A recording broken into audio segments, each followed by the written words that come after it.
Hey guys, welcome to my study Dost YouTube channel. कैसे हो आप सब लोग? आई होप आप सब लोग अच्छे होंगे। तो फ्रेंड्स, जैसा कि आपको पता होगा, ये हमारी टॉप 1500 सीरीज़ का पार्ट नंबर 14 है। जिन्होंने पार्ट 1 से लेकर 13 तक नहीं देखे हैं, डिस्क्रिप्शन में लिंक दिया है नीचे टॉप 1500 नाम से, तो वहाँ जाके आप हमारी सारी वीडियोज़ 1 बाई 1 देख सकते हो। तो चलो स्टार्ट करते हैं आज की वीडियो का पहला क्वेश्चन। किसी कण का त्वरण परिवर्तित होता है यदि वेग की दिशा बदलती है, वेग का परिमाण बदलता है, दोनों बदलते हैं, चाल बदलती है। बात करें इंग्लिश में, तो acceleration of a particle changes when direction of velocity changes, magnitude of velocity changes, both of above, और स्पीड चेंजेस। तो वीडियो पॉज करिए, आंसर सोचिए क्या हो सकता है इसका।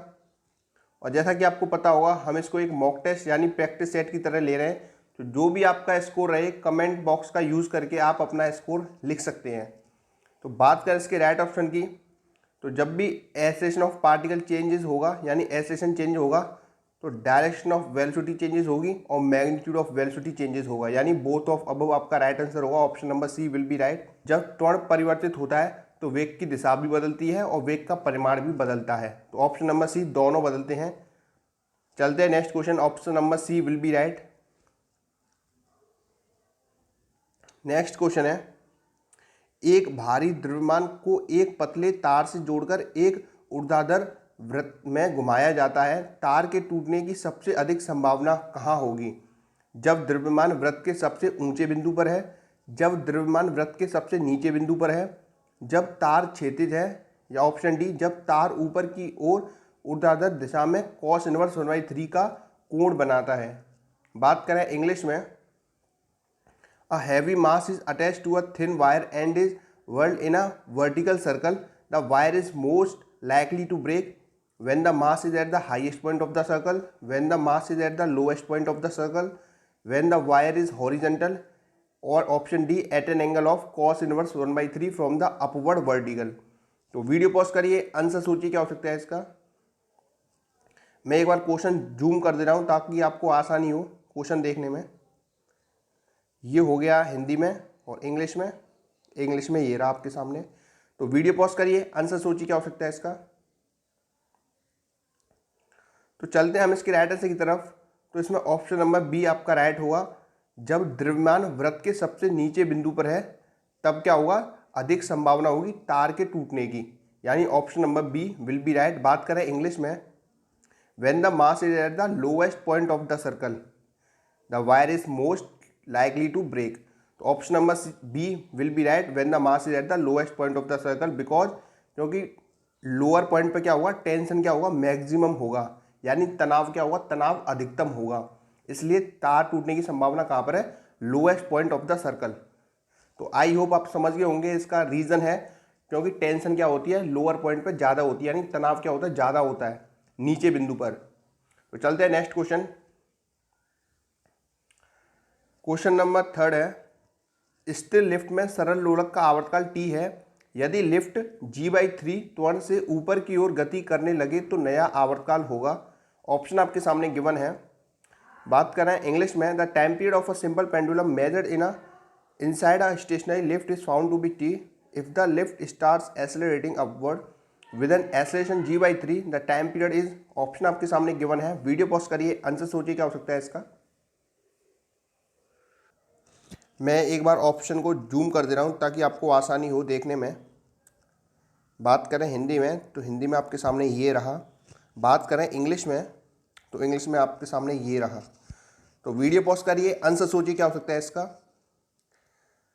चलते हैं हम इसके सॉल्यूशन की तरफ। तो मैंने इसका सॉल्यूशन नीचे लिखा है ताकि आपको आसानी हो समझने में। देखो, टाइम पीरियड यानी आवर्तकाल का फॉर्मूला क्या होता है? आवर्तकाल का 2π√L/g, ये क्या होता है? फॉर्मूला होता है टाइम पीरियड का।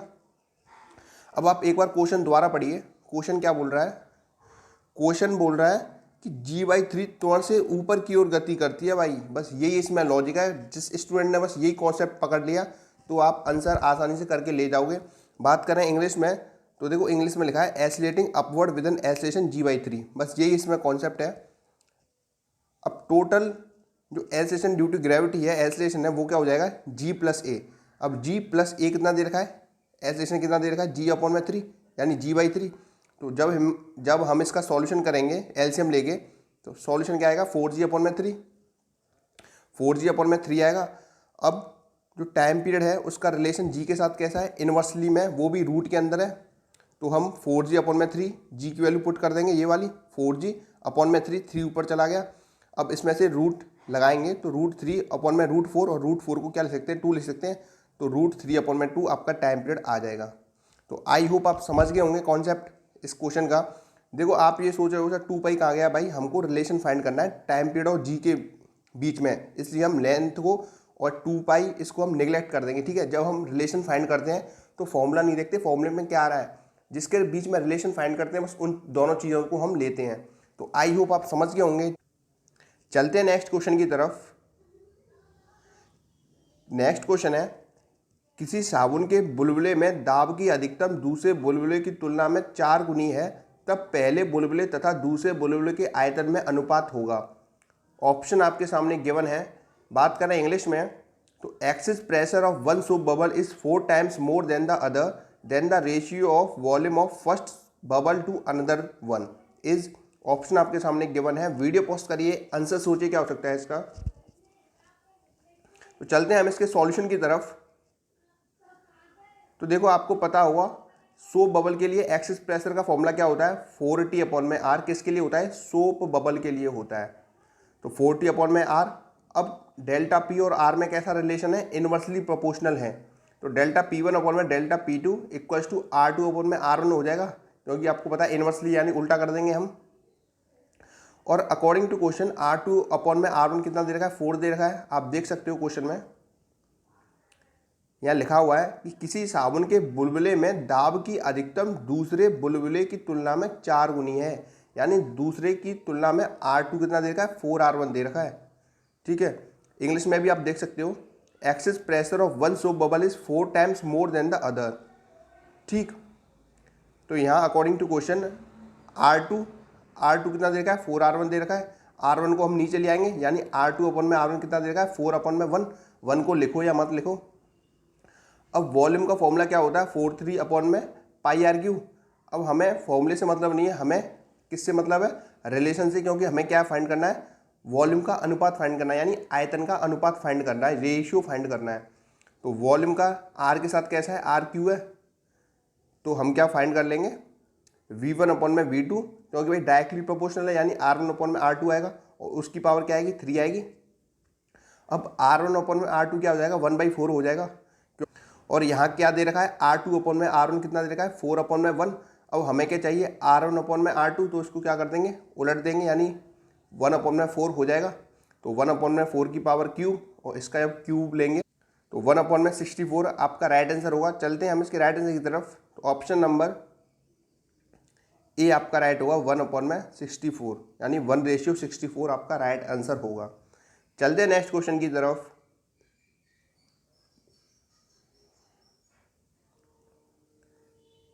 किसी स्प्रिंग में लटके m द्रव्यमान का आवर्तकाल 2 सेकंड है, तब 4 मीटर द्रव्यमान का आवर्तकाल होगा। ऑप्शन आपके सामने गिवन है। If the period of oscillation of mass suspended from a spring is 2 second, then the period of mass 4m will be. Option आपके सामने गिवन है। वीडियो पॉज करिए, आंसर सोचिए क्या हो सकता है इसका। तो चलते हैं हम इसके सॉल्यूशन की तरफ। तो सॉल्यूशन भाई मैंने इसका नीचे लिखा है ताकि आपको आसानी हो समझने में।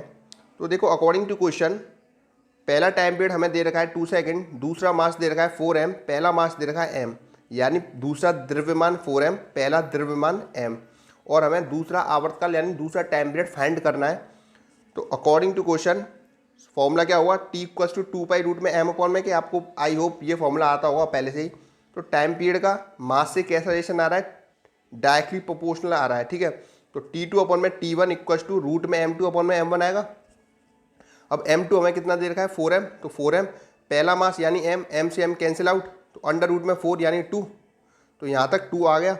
अब T2/T1 ये लिख रहा, तो कितना आया, 2 निकल के आया, और T1 हमें कितना दे रखा है, 2 दे रखा है, इंटू 2 हो जाएगा, क्योंकि ये इधर जाएगा, क्रॉस मल्टीप्लाई होगा, तो 2 × 2 4 सेकेंड। तो आई होप आपको समझ में आ गया होगा। फिर भी नहीं आया तो आप कमेंट बॉक्स का यूज़ कर सकते हो, मैं उसका जल्द ही रिप्लाई दूंगा आपको, ठीक है। तो चलते हैं नेक्स्ट क्वेश्चन। भाई मैं आपको कुछ बताना चाहता हूँ। देखो माई स्टडी दोस्त चैनल को जिन भाइयों ने सब्सक्राइब नहीं किया है वो जाकर सब्सक्राइब कर लीजिए अभी। और भाई सब्सक्राइब के बगल में बेल आइकन होगा, जिन्होंने कर लिया है वो भी देखें और जिन्होंने नहीं किया वो भी देखें। तो सब्सक्राइब के बगल में एक बेल आइकन का ऑप्शन होगा, तो उस पर जैसे ही आप क्लिक करोगे तो 3 ऑप्शन आपके सामने आएंगे। ऑल का आएगा, पर्सनलाइज्ड का आएगा, नन का आएगा। तो सभी भाइयों को ऑल वाला ऑप्शन सेलेक्ट करना है, ये वाला ऑप्शन सेलेक्ट करना है। इससे ये बेनिफिट होगा कि जो भी हम वीडियो डालेंगे, चाहे फिजिक्स की हो या इंग्लिश की हो या रागा की हो या एयरफोर्स से रिलेटेड कोई वीडियो हो या नेवी से रिलेटेड कोई वीडियो हो, हर वीडियो की नोटिफिकेशन आपके पास सबसे पहले पहुंचे। बस इसका यही बेनिफिट होगा। तो आई होप सब ने यही वाला सेलेक्ट किया होगा, और जिन्होंने सेलेक्ट नहीं किया वो इस वाले को सेलेक्ट कर लीजिए, ऑल वाले को। तो चलते हैं नेक्स्ट क्वेश्चन।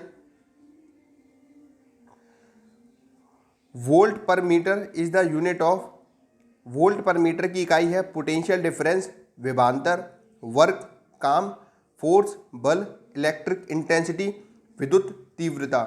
तो ऑप्शन आपके सामने गिवन है। वीडियो पॉज करिए, आंसर सोचिए क्या हो सकता है इसका। मैं एक बार क्वेश्चन जूम कर दे रहा हूं। तो आई होप अब तक आपने इसका राइट आंसर सोच लिया होगा। तो ऑप्शन नंबर डी इसका राइट होगा। वोल्ट पर मीटर किसकी यूनिट होती है भैया? इलेक्ट्रिक इंटेंसिटी की यूनिट होती है, यानी विद्युत तीव्रता की यूनिट होती है। तो चलते हैं next question. The correct value of 0 degree Celsius on the kelvin scale is, kelvin scale पर 0 डिग्री सेल्सियस का सही मान है। ऑप्शन आपके सामने गिवन है। वीडियो पॉज करिए, आंसर सोचिए क्या हो सकता है इसका। तो चलते हैं हम इसके राइट आंसर की तरफ। कुछ स्टूडेंट्स जल्दबाजी में इसको 273 केल्विन करके आ जाते हैं, जो कि आपका गलत आंसर है। 273.15 केल्विन आपका राइट आंसर है। तो option number A will be right. Next question आपके सामने है। Dimension of coefficient of viscosity are, शांता गुणांक का आयाम विमीय सूत्र है। ऑप्शन आपके सामने गिवन है। वीडियो पॉज करिए, आंसर सोचिए क्या हो सकता है इसका। तो चलते हैं हम इसके राइट आंसर की तरफ। तो option number C will be right होगा। एम एल इनवर्स टी की पावर -1, यानी M L inverse T inverse आपका राइट आंसर होगा। Option number C will be right. चलते हैं नेक्स्ट क्वेश्चन की तरफ। नेक्स्ट क्वेश्चन आपके सामने है। The surface charge density in C per metre square of earth is about, पृथ्वी का क्षेत्रीय आवेश घनत्व सी पर मीटर स्क्वायर में है। ऑप्शन आपके सामने गिवन है। वीडियो पॉज करिए, आंसर सोचिए क्या हो सकता है इसका। तो चलते हैं हम इसके सॉल्यूशन की तरफ। तो इसका सॉल्यूशन नीचे है। The negative charge distributed over the surface earth is about 5 × 10⁵ coulomb. The surface charge density of earth is sigma Q upon में 4πr²। आर यहाँ क्या है? रेडियस ऑफ अर्थ है। तो यहाँ से Q की वैल्यू पुट कर देंगे 5 × 10⁵ कूलम, और 4π और रेडियस ऑफ अर्थ 6 × 37 × 10⁶ मीटर का होल स्क्वायर। तो हम इसको जब सॉल्व करेंगे तो -10⁻⁹ कूलम पर मीटर स्क्वायर आपका राइट आंसर आएगा। बट मैं आपसे ये नहीं बोलूँगा, 1% भी नहीं बोलूँगा कि आप इस सॉल्यूशन को करिए। आप डायरेक्ट आंसर याद रखिए क्या होता है, -10⁻⁹ coulomb per metre square. I hope आपको समझ में आ गया होगा। आप 1% भी इसके सॉल्यूशन पे मत जाइए, आप डायरेक्ट याद करिए, एग्जाम में डायरेक्ट आएगा। ठीक है, तो चलते हैं नेक्स्ट क्वेश्चन की तरफ। नेक्स्ट क्वेश्चन आपके सामने है। Which of the following is a vector quantity, निम्नलिखित में से कौन सी सदिश मात्रा है? करंट डेंसिटी, विद्युत धारा घनत्व, करंट विद्युत धारा, वॉटलेस करंट, वाटहीन विद्युत धारा, या पावर शक्ति। तो वीडियो पॉज करिए, आंसर सोचिए क्या हो सकता है इसका। तो चलते हैं हम इसके राइट आंसर की तरफ। तो ऑप्शन नंबर ए, करंट डेंसिटी क्या होता है भाई? वेक्टर क्वांटिटी है। करंट डेंसिटी कैसी क्वांटिटी है? वेक्टर क्वांटिटी है, यानी विद्युत धारा घनत्व। चलते हैं नेक्स्ट क्वेश्चन की तरफ। The unit of coefficient of viscosity in SI system is, SI प्रणाली में श्यानता गुणांक की इकाई है। ऑप्शन आपके सामने गिवन है। वीडियो पॉज करिए, आंसर सोचिए क्या हो सकता है इसका। तो चलते हैं हम इसके राइट आंसर की तरफ। तो भाई मैंने अभी आपको बताया था विस्कोसिटी की डायमेंशन, तो वो क्या होती है? एम एल इनवर्स टी की पावर -1। तो हम क्या लिख लेंगे? एम एल टी, ये होती है उसकी डायमेंशन विस्कोसिटी की। अब देखो एम क्या है? केजी है, एल क्या है? मीटर है, टाइम क्या है? सेकंड है। तो option number D will be right. I hope आप समझ गए होंगे। चलते हैं नेक्स्ट क्वेश्चन। नेक्स्ट क्वेश्चन आपके सामने है। Which of the unit is not for length, निम्न में से कौन सी इकाई लंबाई के लिए नहीं है? पार्सेक, लाइट ईयर, एमस्ट्रॉन्ग, या डेसिबल। तो वीडियो पॉज करिए, आंसर सोचिए क्या हो सकता है इसका। मैं थोड़ा जूम कर दे रहा हूं ताकि आपको आसानी हो देखने में। तो चलते हैं हम इसके राइट आंसर की तरफ। तो ऑप्शन नंबर डी आपका राइट होगा, डेसिबल। ठीक है, क्योंकि ये क्या होती है, लेंथ की यूनिट नहीं होती है। ठीक है, तो option number D will be right.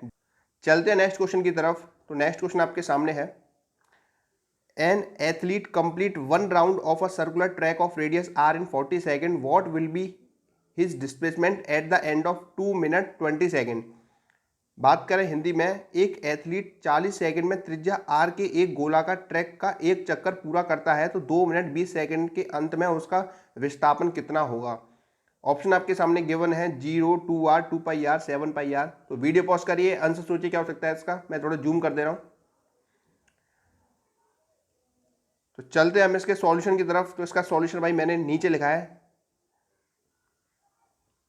Concept है भाई, देखो 2 मिनट 2 मिनट 20 सेकंड, इसका मतलब 120। 2 मिनट में कितनी सेकंड होती हैं, 120 सेकंड होती हैं, और 20 सेकंड ये, यानी टोटल कितनी सेकंड हो गई, 140 सेकंड हो गई। अब 40 सेकंड में एक राउंड कंप्लीट करता है, यानी एक गोला पूरा करता है 40 सेकंड में। तो 140 सेकंड में वो कितने राउंड पूरे कर लेगा, 3.5, यानी 3.5 राउंड कंप्लीट कर लेगा 140 सेकंड में। अब आधा चक्कर बच रहा है, यानी ये वाली यार और ये वाली यार कितनी हो जाएगी, 2r हो जाएगी। तो आई होप आप समझ गए होंगे। कुछ भाई लोगों ने ऑप्शन नंबर ए टिक किया होगा, तो ऑप्शन नंबर ए 0 टिक नहीं होगा, क्या होगा इसका राइट आंसर 2r होगा। तो आई होप आपको ये समझ में आ गया होगा। तो भाई बस आज के लिए इतना ही। अगर वीडियो अच्छी लगी हो तो वीडियो को एक लाइक करना, और जो भाई लोग पहली बार आए चैनल पर तो चैनल को सब्सक्राइब कर लीजिए, और साथ में बेल आइकन होगा उसको दबा के ऑल पे क्लिक कर दीजिए, ताकि आपको सारी नोटिफिकेशन हमारी सबसे पहले मिल सके। तो चलो मिलते हैं ऐसी नेक्स्ट इंटरेस्टिंग वीडियो में। Jai Hind, Jai Bharat, Vande Mataram, take care, bye bye. Video को लाइक एंड शेयर करना बिल्कुल ना भूलें।